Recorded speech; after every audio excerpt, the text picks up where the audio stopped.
여러분, 나는 평생을 살며 깨달은 진리가 하나 있습니다. 사람이 곧 운명이다. 당신의 인생이라는 배는 당신 혼자 노를 젓는 것 같지만 사실 당신 곁에 탄 사람이 누구냐에 따라 순풍을 만나기도 하고 암초에 부딪히기도 합니다. 아무리 큰 재산을 가지고 있어도 잘못된 사람, 즉 당신의 배에 일부러 구멍을 내는 사람과 어울리면 결국 가난이라는 차가운 바다로 끌려갑니다. 반대로 가진 것이 없는 빈손일지라도 함께 노를 저어주는 올바른 사람과 함께하면 반드시 새로운 항로가 열립니다. 나는 사업을 시작한 이후 수많은 사람을 만났습니다. 어떤 이는 나를 일으켜 세웠고 어떤 이는 나를 나락으로 끌어내리려 했습니다. 그래서 나는 늘 말합니다. 당신이 곁에 두는 사람이 곧 당신의 미래다. 내가 젊은 시절 처음 해외로 나갔을 때였습니다. 항구의 짠 냄새가 코끝을 찔렀고 거친 파도 소리가 가슴을 두드렸습니다. 새로운 기회가 펼쳐질 것 같았지만 동시에 낯선 사람들과의 만남이 나를 시험했습니다. 어떤 동료는 늘 희망을 이야기하며 꺼져가는 불씨를 살려주었지만 어떤 이는 끊임없이 불평을 쏟아내며 애써 피운 불에 찬물을 끼얹었습니다. 나는 그때 깨달았습니다. 불평하는 사람과 함께 있으면 내 마음도 가난해진다는 사실을. 지갑의 가난은 마음의 가난에서 시작되고 그 가난은 전염됩니다. 사람의 말은 공기처럼 퍼져 나를 감싸고 결국 내 의지마저 약하게 만듭니다. 여러분, 가난을 만드는 사람들의 공통된 특징이 있습니다. 바로 다른 사람의 가장 소중한 자산인 에너지를 빼앗는다는 것입니다. 겉으로는 단순한 대화 같지만 그 안에는 부정, 회피, 탐욕, 거짓, 냉소가 숨어 있습니다. 그런 사람들과 오래 함께 있으면 나도 모르게 그 습관이 내 몸에 스며들어 결국 같은 운명을 맞이하게 됩니다. 내가 오늘 여러분께 말씀드리고 싶은 것은 단순한 인간관계의 교훈이 아닙니다. 이것은 당신의 삶과 부를 지키는 절대적인 원칙입니다. 가난을 부르는 5가지 유형의 사람을 반드시 피해야 한다는 것, 그들과의 관계를 정리하는 것이야말로 당신이 부자가 되기 위해 가장 먼저 해야 할 일입니다. 여러분, 피해야 할 첫 번째 유형의 사람은 바로 항상 불평만 하는 사람입니다. 나는 평생을 살며 수많은 사람을 만났습니다. 그 중에서 가장 위험한 유형이 바로 이들입니다. 칼을 든 강도는 당신의 돈을 빼앗지만 불평하는 사람은 당신의 미래를 훔쳐갑니다. 그들은 직접적으로 내 돈을 빼앗지는 않지만 보이지 않는 독처럼 스며들어 내 마음과 에너지를 잠식하고 결국 나를 가난으로 이끌기 때문입니다. 그들의 말은 당신의 의지라는 밭에 뿌려지는 제초제와 같습니다. 처음에는 눈에 띄지 않지만 결국 당신의 모든 가능성의 싹을 죽여버립니다. 내가 처음 해외 공사 현장에 나갔을 때의 일입니다. 낯선 땅, 이글거리는 태양, 살을 내는 듯한 거친 바람 속에서 우리는 도로를 건설하고 있었습니다. 현장은 늘 먼지로 가득했고 쉴 새 없이 울리는 기계 소음이 귀를 때렸습니다. 모두가 힘든 상황이었지만 어떤 동료는 땀을 흘리면서도 묵묵히 자신의 일을 했습니다. 반면 또 다른 동료는 매일같이 불평을 쏟아냈습니다. 왜 우리가 여기까지 와서 이 고생을 해야 하는가? 이 뜨거운 태양 아래서 일하는 건 미친 짓이야. 회사는 우리를 착취하고 있을 뿐이다. 그의 말은 마치 독처럼 공기 중에 퍼져나갔습니다. 처음에는 무심코 들었지만 시간이 지나면서 나조차 기운이 빠지고 의지가 약해지는 것을 느꼈습니다. 나는 그때 분명히 깨달았습니다. 불평은 전염된다.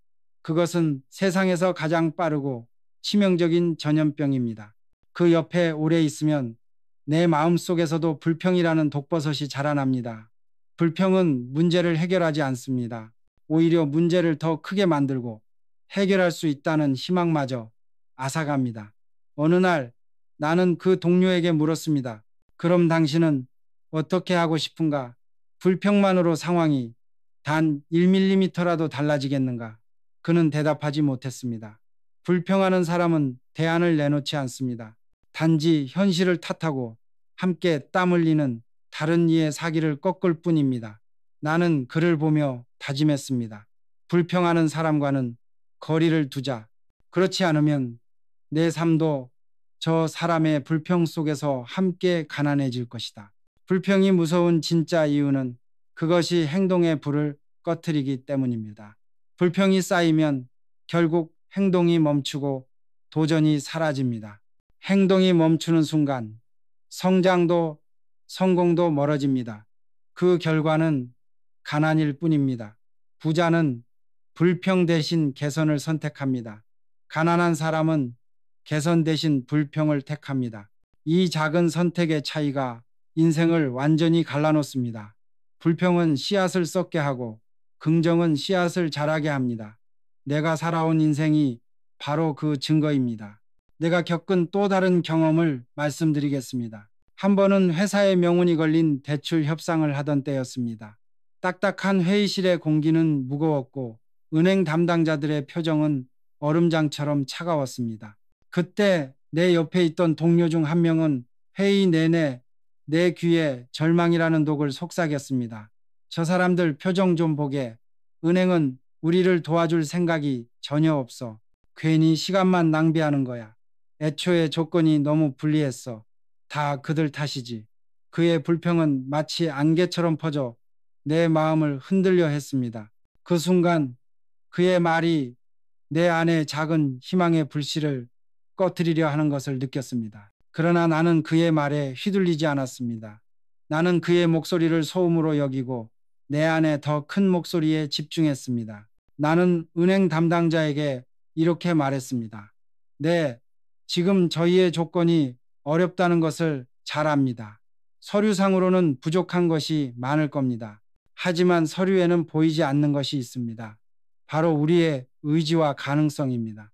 우리는 반드시 이 프로젝트를 성공시킬 것이고 그 성공으로 보답하겠습니다. 결국 은행은 우리의 서류가 아닌 우리의 의지를 믿어주었고 자금을 지원했습니다. 그 프로젝트는 성공적으로 완성되었습니다. 만약 내가 그때 동료의 불평에 휩쓸려 포기했다면 그 기회는 영원히 사라졌을 것입니다. 여러분, 불평하는 사람은 당신 인생이라는 배에 몰래 매달아 놓은 닭과 같습니다. 닫힌 배를 안전하게 정박시키는 것처럼 보이지만 그 진짜 목적은 배가 앞으로 나아가지 못하게 막는 것입니다. 불평하는 사람도 마찬가지입니다. 그들은 당신의 두려움에 동조하며 위로하는 척하지만 결국 당신을 현재라는 항구에 묶어두어 새로운 가능성의 바다로 나아가지 못하게 만듭니다. 불평만 하는 사람은 늘 핑계거리를 찾습니다. 그들은 말합니다. 경제가 나쁘다, 운이 없다, 환경이 잘못됐다. 그러나 나는 이렇게 말합니다. 환경을 탓하지 마십시오. 운을 탓하지 마십시오. 스스로 길을 만드십시오. 나는 가난한 농가에서 태어났습니다. 환경만 본다면 나는 절대 성공할 수 없었습니다. 그러나 나는 불평 대신 행동을 택했습니다. 닭을 팔고 소를 키우고 작은 장사를 시작했습니다. 만약 내가 내 처지를 불평만 했다면 나는 거기서 끝났을 것입니다. 불평은 나를 움직이지 못하게 만들었을 것입니다. 여러분도 마찬가지입니다. 불평에 젖으면 길은 닫히고 행동하면 길은 열립니다. 혹시 여러분 곁에도 불평만 하는 사람이 있습니까? 매일 세상이 잘못됐다고 말하는 사람, 늘 누군가의 탓을 하는 사람, 현실을 비관하는 사람. 그렇다면 그들과 거리를 두십시오. 그들과 오래 함께하면 여러분의 삶도 어두워지고 당신의 배도 영원히 항구에 묶이게 될 것입니다. 부자가 되고 싶다면 당신을 가라앉게 만드는 닻을 과감히 끊어내야 합니다. 여러분, 두 번째로 반드시 피해야 할 사람은 책임을 회피하는 사람입니다. 불평만 하는 사람이 배의 속도를 늦추는 보이지 않는 닻이라면 책임을 회피하는 사람은 배 밑바닥에 구멍을 내는 선원과 같습니다. 그들은 언제나 잘못을 남 탓으로 돌리고 결국 그들이 낸 구멍으로 들어온 실패의 바닷물에 당신까지 함께 가라앉게 만듭니다. 나는 사업을 하면서 이런 사람들을 수없이 보았고 그들의 태도가 어떤 파괴적인 결과를 만드는지 뼈저리게 경험했습니다. 한 번은 대규모 건설 프로젝트에서 있었던 일입니다. 현장은 늘 소음과 먼지로 가득했고 기계의 굉음이 땅을 울렸습니다. 모두가 각자의 자리에서 책임을 다해야만 거대한 톱니바퀴가 제대로 돌아갈 수 있었습니다. 그러나 어떤 현장 관리자는 일이 조금만 잘못되면 늘 이렇게 말했습니다. 이건 제 책임이 아닙니다. 본사에서 지시한 대로 했을 뿐입니다. 그의 입버릇 같은 이 말은 팀 전체의 사기를 무너뜨렸습니다. 그는 문제를 해결하려 하지 않았습니다. 그저 책임을 피하는 데만 급급했습니다. 그의 무책임은 단순한 말 한마디가 아니었습니다. 그것은 나는 이 배가 가라앉아도 상관없다는 선언과 같았습니다. 그 결과 작은 균열은 걷잡을 수 없이 커졌고 공사는 계속해서 지연되었으며 손실은 눈덩이처럼 불어났습니다. 여러분, 책임을 회피하는 사람의 가장 큰 특징은 문제를 외부로 돌린다는 것입니다. 그들은 늘 환경이 문제다, 상사가 문제다, 동료가 문제다 라고 말합니다. 하지만 정작 그 문제의 중심에 서 있는 자신의 역할은 돌아보지 않습니다. 나는 그 모습을 보며 깊이 깨달았습니다. 책임을 지지 않는 사람은 결국 가난해진다. 그리고 그 곁에 있는 사람도 함께 가난의 수렁으로 끌어당긴다. 내가 초기에 회사를 운영할 때 작은 거래에서 문제가 발생한 적이 있습니다. 납품 기일을 맞추지 못했고 거래처는 불같이 화를 냈습니다. 그때 내 곁에 있던 동업자는 이렇게 말했습니다. 이건 내 잘못이 아니야. 직원들이 제대로 확인 안 해서. 그렇지. 하지만 나는 달랐습니다. 나는 거래처를 직접 찾아가 고개를 숙였습니다. 변명이 아니라 책임을 들고 갔습니다. 모든 책임은 제게 있습니다. 다시는 이런 일이 일어나지 않도록 하겠습니다. 그 태도가 무너진 신뢰를 다시 세웠습니다. 거래처는 우리에게 한 번 더 기회를 주었습니다. 만약 내가 동업자처럼 책임을 피했다면 그 순간 회사는 끝났을지도 모릅니다. 부자는 책임을 자신의 가장 큰 자산으로 여기고 가난한 사람은 책임을 가장 무거운 빚으로 여깁니다. 책임을 짐으로써 신뢰를 얻고 그 신뢰가 곧 돈이 됩니다. 반대로 책임을 피하는 순간 신뢰는 무너지고 기회는 사라집니다. 결국 남는 것은 가난뿐입니다. 책임은 짐이 아니라 당신을 더 높은 곳으로 성장시키는 유일한 기회입니다. 여러분, 그렇다면 우리는 왜 책임을 져야 합니까? 그것이 단지 도덕적으로 옳기 때문일까요? 아닙니다. 책임은 당신이 당신 인생의 주인인지 아니면 손님인지를 가르는 유일한 기준이기 때문입니다. 자기 인생의 손님으로 사는 사람은 늘 불평하고 남을 탓합니다. 집이 엉망이면 주인을 탓하고 음식이 맛이 없으면 주방장을 탓합니다. 스스로는 아무것도 바꾸려 하지 않으면서 모든 것이 자기 마음에 들지 않는다고 투덜거립니다. 이것이 바로 책임을 회피하는 사람의 모습이자 가난으로 가는 길입니다. 반면 자기 인생의 주인은 다릅니다. 주인은 자기 집에서 일어나는 모든 일을 자신의 책임으로 받아들입니다. 지붕이 새면 하늘을 탓하기 전에 지붕에 오르고 마당이 더러우면 이웃을 탓하기 전에 빗자루를 듭니다. 문제를 외부의 탓으로 돌리는 것이 아니라 해결해야 할 나의 과제로 인식합니다. 이것이 바로 부자의 태도입니다. 나는 직원들에게 항상 이렇게 말했습니다. 책임은 무겁지만 책임을 져야만 성장한다. 책임은 짐이 아니라 기회다. 그렇습니다. 책임은 당신이 이 일에 이 인생의 주인임을 증명할 수 있는 유일한 기회입니다. 책임을 질 때만 실력이 늘고 신뢰가 쌓이며 다음 단계로 나아갈 수 있습니다. 책임을 피하는 사람은 늘 손님의 자리에 머물 뿐입니다. 아무것도 배우지 못하고 결국 가난이라는 이름의 좁은 방에 갇히고 맙니다. 어느 날 해외 출장에서 현지 협력업체와 갈등이 생겼습니다. 자재가 제때 도착하지 않아 공사가 멈춘 것입니다. 협력업체 담당자는 처음부터 끝까지 변명만 늘어놓았습니다. 우리 잘못이 아닙니다. 운송회사가 지연시킨 겁니다. 날씨 때문입니다. 나는 그의 태도를 보며 단번에 판단했습니다. 이 사람은 자기 사업의 주인이 아니라 손님이구나. 그는 문제를 해결하려 하지 않고 모든 책임을 외부로 떠넘기고 있었습니다. 나는 그와 더 이상 함께할 수 없었습니다. 주인은 손님과 함께 집을 지을 수 없기 때문입니다. 그와 손을 끊자 오히려 프로젝트는 훨씬 순조롭게 진행되었습니다. 여러분, 지금 당신 곁에 책임을 회피하는 사람이 있습니까? 늘 변명만 하고 잘못을 인정하지 않으며 다른 이의 탓으로 돌리는 사람. 그렇다면 조심하십시오. 그들과 오래 함께하면 당신도 모르게 당신 인생의 주인 자리를 내어주고 손님으로 전락하게 될 것입니다. 책임을 진다는 것은 두렵습니다. 때로는 무겁고 억울하게 느껴질 수도 있습니다. 그러나 나는 확신합니다. 책임은 부자의 문을 여는 열쇠이자 당신이 당신 인생의 진정한 주인이 되는 유일한 길입니다. 세 번째로 반드시 피해야 할 사람은 단기 이익만 쫓는 사람입니다. 나는 평생 사업을 하며 이런 사람들을 수도 없이 만났습니다. 그들은 인생이라는 마라톤을 단거리 경주처럼 달리는 사람과 같습니다. 눈앞에 100m에서는 가장 빨라 보이지만 결국 얼마 못 가 쓰러지고 맙니다.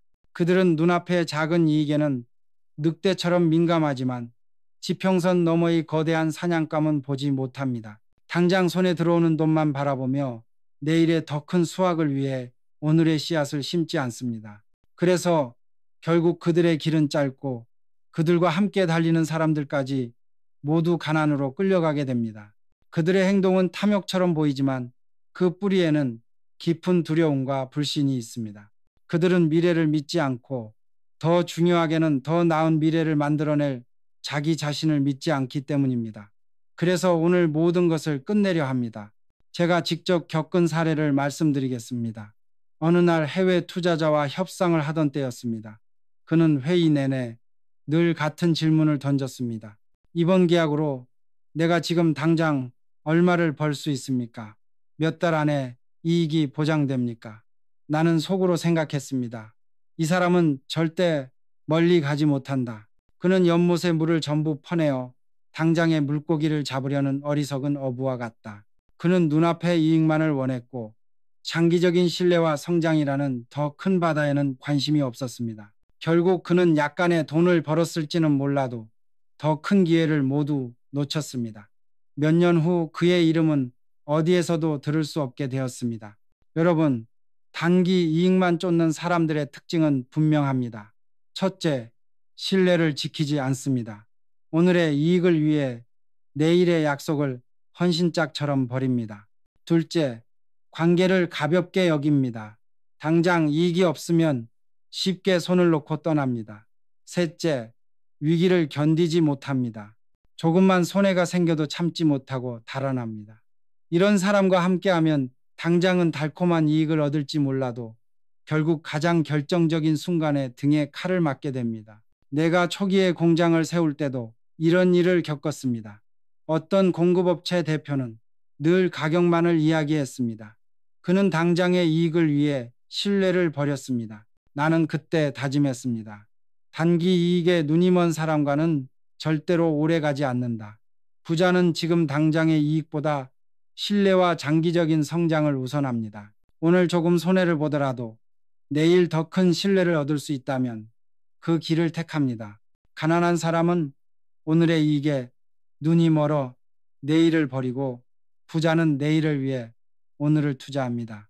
이것이 근본적인 차이입니다. 여러분 곁에 단기 이익만 쫓는 사람이 있습니까? 그들과 오래 함께하면 여러분도 똑같이 조급해지고 여러분의 큰 계획은 작은 계산으로 축소되며 결국 큰 기회를 잃게 됩니다. 나는 직원들에게 자주 말했습니다. 돈은 당장 벌 수 있지만 신뢰는 평생에 걸쳐 쌓아야 한다. 신뢰 없는 이익은 모래 위에 세운 집과 같다. 단기 이익만을 추구하는 사람은 바로 그 모래 위에 집을 짓는 사람과 같습니다. 당장은 화려해 보일지 몰라도 비가 오고 바람이 불면 순식간에 무너져 내리고 맙니다. 하지만 신뢰 위에 지은 집은 흔들리지 않습니다. 부자는 현명한 농부와 같습니다. 당장 눈앞의 열매를 따는데 급급하지 않고 10년 뒤 거대한 숲을 이룰 묘목을 심습니다. 오늘 조금 손해를 보더라도 내일 더 큰 신뢰를 얻을 수 있다면 그 길을 택합니다. 나는 실제로 여러 번 눈앞의 손해를 감수했습니다. 모두가 어리석다고 말렸지만 나는 그 신뢰라는 묘목이 결국 황금 열매를 맺는 거대한 나무가 될 것임을 알고 있었습니다. 그리고 그 믿음은 틀리지 않았습니다. 그때 심었던 신뢰가 쌓여 훗날 상상도 못할 만큼 큰 기회를 가져왔습니다. 내가 중동 사막에서의 경험을 잊을 수 없습니다. 현지 정부와의 계약은 까다로웠고 수많은 조건이 붙었습니다. 우리는 처음에 큰 손해를 볼 수밖에 없었습니다. 직원들조차 불만을 터뜨렸습니다. 회장님, 왜 이런 불리한 조건을 받아들이십니까? 이건 우리에게 손해입니다. 그러나 나는 단호하게 말했습니다. 우리는 단순히 돈을 벌기 위해 이곳에 온 것이 아니다. 우리는 이 모래밭 위에 신뢰를 쌓기 위해 왔다. 이번에 손해를 보더라도 약속을 지키는 모습을 보여준다면 다음에는 그들이 우리를 먼저 찾을 것이다. 그리고 실제로 그렇게 되었습니다. 우리는 손해를 감수하며 계약을 완벽하게 이행했습니다. 그 모습을 지켜본 중동의 다른 나라들에서 현대를 먼저 불렀고 우리는 세계적인 기업으로 발돋움할 수 있었습니다. 그때의 작은 손해는 미래를 위한 가장 위대한 투자였습니다. 여러분, 인생은 긴 여정입니다. 마라톤을 단거리 경주처럼 달리면 중간에 반드시 쓰러집니다. 눈앞의 이익에만 집착하면 결국 길을 잃습니다. 어느 날 한 젊은 직원이 내게 물었습니다. 회장님, 왜 우리는 때때로 손해를 감수하면서까지 거래처와의 약속을 지키는 것입니까? 나는 단호히 대답했습니다. 우리는 돈을 벌기 위해 신뢰를 버리지 않는다. 우리는 신뢰를 지키기 위해 돈을 투자하는 것이다. 그것이 진짜 부자의 길이다. 반드시 기억하십시오. 단기 이익만 쫓는 사람은 가난을 부르고 장기적인 신뢰에 투자하는 사람은 결국 부를 지배하게 됩니다. 네 번째로 반드시 피해야 할 사람은 실패를 인정하지 않는 사람입니다. 나는 평생을 살며 수없이 많은 실패를 겪었습니다. 그러나 나는 단 한 번도 실패를 부끄럽게 감추려 하지 않았습니다. 왜냐하면 실패는 병의 증상과 같기 때문입니다. 현명한 의사는 환자의 고통스러운 증상을 통해 병의 근원을 찾아내고 치료법을 알아냅니다. 그러나 어리석은 의사는 그저 진통제로 증상을 감출 뿐입니다.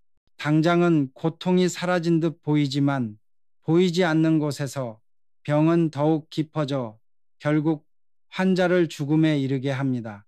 실패를 감추는 것은 바로 이 어리석은 의사와 같습니다. 실패를 감추는 순간 배움은 사라지고 성장은 멈추며 결국 가난이라는 치명적인 병이 시작되기 때문입니다. 내가 공장을 세우던 시절의 일입니다. 당시 생산 라인이 제대로 돌아가지 않아 큰 문제가 생겼습니다. 불량품이 쏟아져 나왔고 거래처에서는 항의가 빗발쳤습니다. 나는 즉시 문제를 확인하고 싶었습니다. 그런데 책임자 한 명이 보고서를 조작하고 있었습니다. 그는 내 앞에서 태연하게 말했습니다. 회장님, 괜찮습니다. 사소한 기술적인 문제입니다. 곧 정상화될 것입니다. 그러나 사실 상황은 그의 말과 정반대로 심각했습니다. 그는 자신의 실수를 인정하는 것이 두려워 회사의 명운이 걸린 거대한 실패를 감추려 했던 것입니다. 그 결과는 어떻게 되었을까요? 피해는 몇 배로 불어났고 우리는 가장 중요한 자산인 거래처의 신뢰를 잃었습니다. 나는 그때 확신했습니다. 실패를 인정하지 않는 사람과 함께 있으면 반드시 함께 망한다. 실패를 인정하지 않는 사람은 늘 변명합니다. 내 잘못이 아니다. 상황 탓이다. 다른 사람 때문이다. 그러나 변명은 문제를 해결하지 않습니다. 오히려 문제를 덮어두어 더 큰 손실을 만들 뿐입니다. 실패를 감추는 것은 약해서가 아니라 교만하기 때문입니다. 자신의 완벽함에 흠집이 나는 것을 견디지 못하는 약한 자존심 때문입니다. 그러나 진짜 강한 사람은 자신의 실패를 인정할 줄 아는 사람입니다. 실패를 인정하는 것은 나는 실패자다라고 말하는 것이 아니라 나는 이 실패보다 더 큰 사람이다 라고 선언하는 것입니다. 나는 젊은 시절 직원들에게 이렇게 말했습니다. 실패를 두려워하지 마라. 실패를 숨기는 것을 두려워하라. 실패를 솔직히 드러내야만 동료의 지혜를 빌릴 수 있고 선배의 경험을 배울 수 있으며 다시 시도할 용기를 얻을 수 있습니다. 실패를 인정하는 순간 이미 절반은 극복한 것입니다. 그러나 실패를 감추는 순간 당신은 가난이라는 이름의 외로운 섬에 스스로를 가두는 것입니다. 여러분 곁에 늘 완벽한 척하며 실패를 감추려 하는 사람이 있습니까? 그는 절대 신뢰할 수 없는 사람입니다. 왜냐하면 그는 위기의 순간에 조직 전체를 구하는 대신 자신의 체면을 구하는 길을 택할 사람이기 때문입니다. 그런 사람과 함께 배를 타면 그는 배에 구멍이 나도 알리지 않고 혼자서만 구명조끼를 챙길 것입니다. 나는 지금도 분명히 말합니다. 실패는 부끄러운 것이 아니다. 실패를 감추는 것이 부끄러운 것이다. 이 진리를 가슴에 새기십시오. 다섯 번째로 반드시 피해야 할 사람은 다른 사람의 꿈을 비웃는 사람입니다. 이들은 당신의 돈을 직접 빼앗지는 않습니다. 그러나 그들은 돈보다 더 소중한 것, 바로 당신의 미래를 훔쳐가는 가장 교활한 도둑입니다. 그들의 말은 칼날처럼 날카로워 당신의 마음을 찌르고 당신의 꿈을 꺾으며 결국 당신의 행동을 멈추게 만듭니다. 행동이 멈추면 성공은 사라지고 가난은 어김없이 찾아옵니다. 나는 평생을 살며 수없이 이런 사람들을 만났습니다. 그들은 꿈의 암살자들입니다. 그들의 비웃음은 늘 나를 시험했지만 나는 그 비웃음에 폐허를 짓고 나의 길을 만들었습니다. 젊은 시절 내가 중동의 뜨거운 사막 한가운데 도시를 세우겠다고 했을 때였습니다. 모래바람이 하늘을 뒤덮던 그날 어떤 투자자가 내 말을 듣고 웃음을 터뜨렸습니다. 그는 나를 동정하듯 말했습니다. 정 회장, 사막 한가운데 무슨 도시입니까? 그런 꿈은 허황된 환상에 불과합니다. 현실을 보십시오.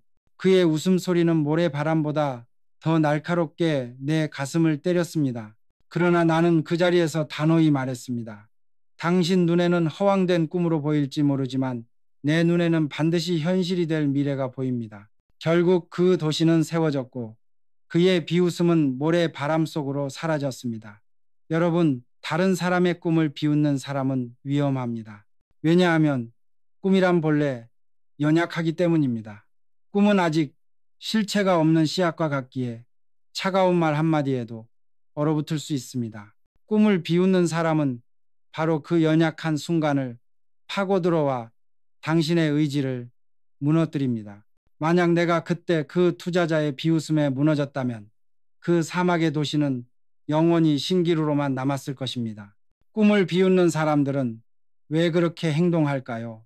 그들이 당신보다 더 현실적이거나 똑똑해서가 아닙니다. 그들의 비웃음은 사실이 아니라 그들 자신의 두려움에서 비롯된 것입니다. 그들은 자기 자신이 새로운 꿈을 꾸지 못하기에 남의 꿈도 믿지 못하는 것입니다. 당신의 도전이 그들의 안주를 초라하게 만들기 때문에 그들은 당신을 비웃음으로써 스스로를 정당화하고 안심하려 합니다. 그들은 당신을 자신과 같은 평범함의 수렁으로 끌어내리려는 것입니다. 나는 청년들에게 자주 말합니다. 당신의 꿈을 비웃는 사람과는 거리를 두십시오. 그들과 함께하는 것은 당신의 꿈이라는 연약한 씨앗을 냉소라는 제초제 밭에 심는 것과 같습니다.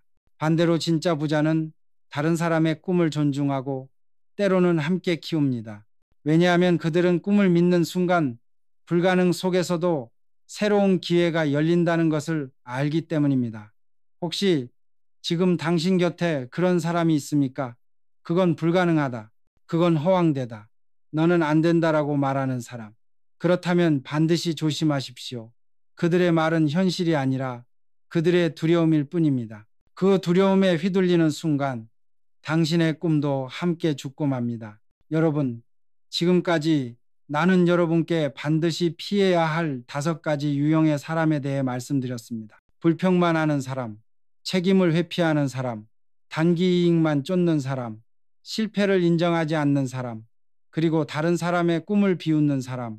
이들은 서로 다른 모습처럼 보이지만 사실 그 뿌리는 하나입니다. 바로 성장을 멈춘 두려움입니다. 이 두려움이 그들을 가난으로 이끌고 그들과 함께하는 사람까지 같은 길로 끌고 갑니다. 불평은 변화에 대한 두려움에서 나옵니다. 책임을 지고 상황을 바꿀 용기가 없기에 그저 안전하게 앉아 세상을 탓하는 것입니다.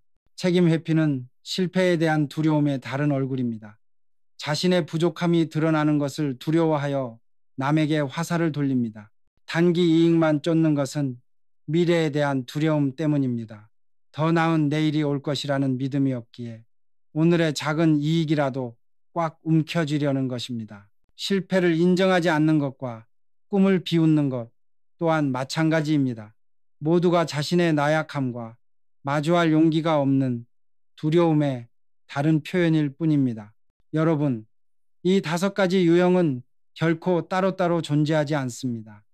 서로를 키우고 서로를 강화하며 결국 거대한 벽이 되어 당신의 앞길을 막습니다. 그래서 나는 이 5가지 유형을 멀리하는 것이 곧 부자의 길을 여는 첫걸음이라고 확신합니다.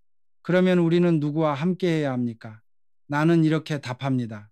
불평 대신 개선을 말하는 사람, 책임 회피 대신 책임을 짊어지는 사람, 단기 이익보다 장기적인 신뢰를 중시하는 사람, 실패를 감추는 대신 실패를 인정하고 배우는 사람, 그리고 다른 사람의 꿈을 비웃는 대신 함께 응원하는 사람. 이런 사람과 함께하면 반드시 성장합니다. 이런 사람과 함께하면 당신의 길도 부자의 길로 이어집니다. 내가 젊은 시절 사막에서 도시를 세우겠다고 했을 때 수많은 이들이 비웃었습니다.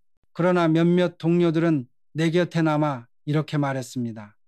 회장님, 쉽지는 않겠지만 우리가 함께하면 해낼 수 있습니다. 그들의 믿음이 내 꿈을 지켜주었고 그들의 응원이 나를 앞으로 나아가게 했습니다. 결국 그 도시가 세워졌을 때 나는 혼자가 아니었습니다. 나와 함께 걸어준 사람들이 있었기에 가능했습니다. 이 경험이 내게 가르쳐준 교훈은 분명합니다. 당신 옆에 누가 있느냐가 당신의 미래를 만든다. 여러분, 지금 곁을 둘러보십시오. 그리고 스스로에게 질문하십시오. 내 곁의 사람들은 나를 앞으로 이끄는가? 아니면 뒤로 끌어내리는가? 만약 후자라면 지금 결단을 내려야 합니다. 그들과 거리를 두십시오. 때로는 그것이 외롭고 고통스러울 수도 있습니다. 그러나 그 결단이 결국 여러분을 가난에서 벗어나게 하고 성공의 길로 인도할 것입니다. 사람을 고르는 일은 사업을 고르는 일보다 중요합니다. 사업은 실패해도 다시 시작할 수 있지만 사람 때문에 잃어버린 시간과 기회는 다시 돌아오지 않기 때문입니다. 올바른 사람과 함께하면 불가능도 가능해지고 사막에도 도시가 세워집니다. 그러니 오늘부터 선택하십시오. 여러분의 미래를 가난이 아닌 부와 성공으로 만들고 싶다면 지금 행동하십시오. 오늘 당신이 선택한 그 사람이 내일의 당신을 결정할 것입니다. 이 시나리오는 정주영 회장의 철학을 바탕으로 부를 원한다면 반드시 피해야 할 5가지 유형의 사람을 제시한다. 핵심은 사람이 곧 운명이라는 통찰에서 시작된다. 첫째, 개인의 에너지를 갉아먹는 불평 중독자. 둘째, 신뢰를 무너뜨리는 책임 회피자. 셋째, 큰 기회를 놓치게 하는 단기 이익 추구자. 넷째, 성장을 가로막는 실패 부정자. 마지막으로 가능성을 죽이는 꿈을 비웃는 자이다. 이들은 모두 두려움이라는 공통된 뿌리를 가지고 있으며 이들의 부정적인 습관은 전염성이 강해 주변 사람까지 가난으로 이끈다. 따라서 이들과의 관계를 단호히 정리하고 대신 긍정적이고 책임감 있으며 신뢰를 중시하고 실패에서 배우며 꿈을 응원하는 사람들과 함께하는 것이야말로 가난에서 벗어나 부와 성공으로 가는 가장 중요한 첫걸음이라고 역설한다. 결국 올바른 사람을 선택하는 용기 있는 결단이 자신의 미래를 결정짓는다는 강력한 메시지를 전달한다.